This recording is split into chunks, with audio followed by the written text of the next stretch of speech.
ಶ್ರೀ ಗುರುಭ್ಯೋ ನಮಃ. ಸ್ವಾತ್ಮಾರಾಮಂ ನಿಜಾನಂದಂ ಶೋಕಮೋಹ ವಿವರ್ಜಿತಂ ಸ್ಮರಾಮಿ ಮನಸಾ ನಿತ್ಯಂ ಶ್ರೀ ವೆಂಕಟಾಚಲದೇಶಿಕಂ. ಓಂ ಶ್ರೀ ಗುರುಭ್ಯೋ ನಮಃ. ಗುರುಬಂಧುಗಳಿಗೆಲ್ಲ ಪ್ರಣಾಮಗಳು. ಇಂದಿನ ಗುರುವಾಣಿಯಲ್ಲಿ ಇವನೇ ನನ್ನ ಪಾಲಿನ ಸಾಕ್ಷಾತ್ ಶಿವ.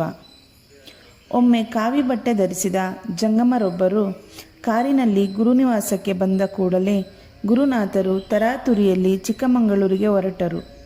ಬಂದವರಿಗೆ ಹಣ್ಣು ಕಾಫಿಯನ್ನಿತ್ತು.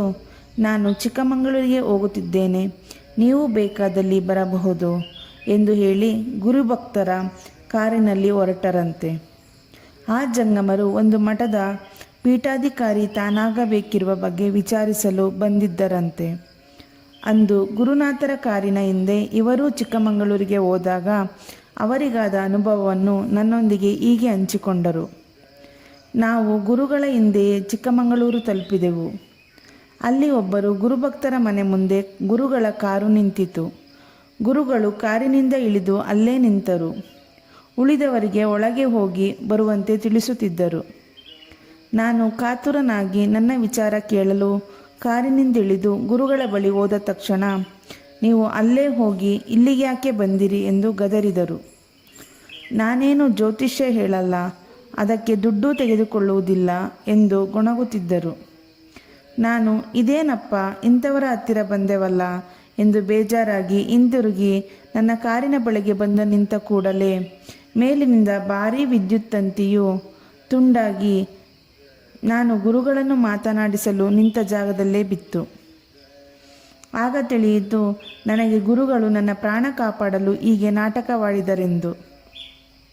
ಅನಂತರ ಸತ್ಯವರಿತ ನಾನು ಗುರುಗಳಿಗೆ ಪ್ರಣಾಮ ಮಾಡಿದಾಗ ಅವರು, ನೀವು ಪೀಠಾಧಿಕಾರಿಯಾಗಲು ಇದು ಸಕಾಲವಲ್ಲ, ಸ್ವಲ್ಪ ದಿನ ಈಗ ಇರುವಲ್ಲೇ ಸಾಧನೆ ಮುಂದುವರಿಸಿ, 2 ವರ್ಷದಲ್ಲಿ ಈಗಿರುವ ಗುರುಗಳೇ ನಿಮ್ಮನ್ನು ಕರೆದು ಪೀಠಾಧಿಪತಿಯನ್ನಾಗಿ ಮಾಡುತ್ತಾರೆ ಎಂದು ಹೇಳಲು ಊರಿಗೆ ಹೊರಟೆ.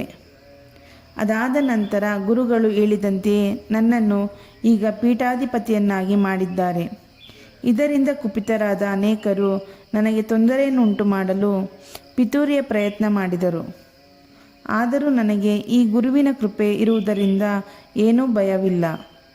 ಅದಕ್ಕೆ ಸರ್, ನಾನು ನನ್ನ ಮಠದಲ್ಲಿ ಬೇಕಾದರೆ ಆ ದೇವರ ಪೂಜೆ ಮಾಡದೆ ಬಿಟ್ಟರೂ ಸಹ ಗುರುವಿಗೆ ಪೂಜೆ ಮಾಡಿ ನಮಸ್ಕರಿಸುವುದನ್ನು ಮಾತ್ರ ಬಿಡುವುದಿಲ್ಲ ಎಂದು ಕಂಬನಿಗರೆದರು. ಇವನೇ ನನ್ನ ಪಾಲಿನ ಸಾಕ್ಷಾತ್ ಶಿವ ಎನ್ನುತ್ತಾ ಭಾವುಕರಾದರು. ಗುರುಭ್ಯೋ ನಮಃ. ಬ್ರಹ್ಮಾನುಭವಿ. ಒಮ್ಮೆ ಗುರು ಬಂದು ಒಬ್ಬರು ಗುರುನಾಥರನ್ನು ಹೀಗೆ ಪ್ರಶ್ನಿಸಿದರು. ಗುರುವೇ, ವಿಶ್ವದ ಎಲ್ಲ ವಿಚಾರವನ್ನು ನೀವು ಇಲ್ಲೇ ಕುಳಿತು ಹೇಳುವಿರಲ್ಲ, ಹೇಗೆ? ಅದಕ್ಕೆ ಗುರುನಾಥರು, ನೋಡಿ ಸರ್, ವಿಶ್ವದಲ್ಲಿರುವುದು ಒಂದೇ ಆತ್ಮ ಅಥವಾ ಚೈತನ್ಯ ಅಲ್ಲವೇ? ಅದೇ ಬೇರೆ ಬೇರೆ ರೀತಿಯಲ್ಲಿ ವ್ಯಕ್ತವಾಗುತ್ತಿದೆ ಅಲ್ಲವೇ? ನಿಮ್ಮ ದೇಹ ಒಂದೇ ಎಂದು ಭಾವಿಸಿರುವುದರಿಂದ ಆ ದೇಹದ ಯಾವ ಮೂಲೆಯಲ್ಲಿ ನಿಮಗೆ ನೋವಾದರೂ ಗೊತ್ತಾಗುತ್ತದೆ ಅಲ್ಲವೇ? ಹಾಗೆಯೇ ಆತ್ಮಾನುಭವಿಗೆ ಇಡೀ ವಿಶ್ವವು ಅವನ ಆತ್ಮದಂತೆ ತೋರುವ ಕಾರಣ ಎಲ್ಲಿ ಏನು ನಡೆದರೂ ಅದು ಅವನ ಗಮನಕ್ಕೆ ಬರುತ್ತದೆ ಎಂದು ಹೇಳಿದರು. ಗುರುಭ್ಯೋ ನಮಃ.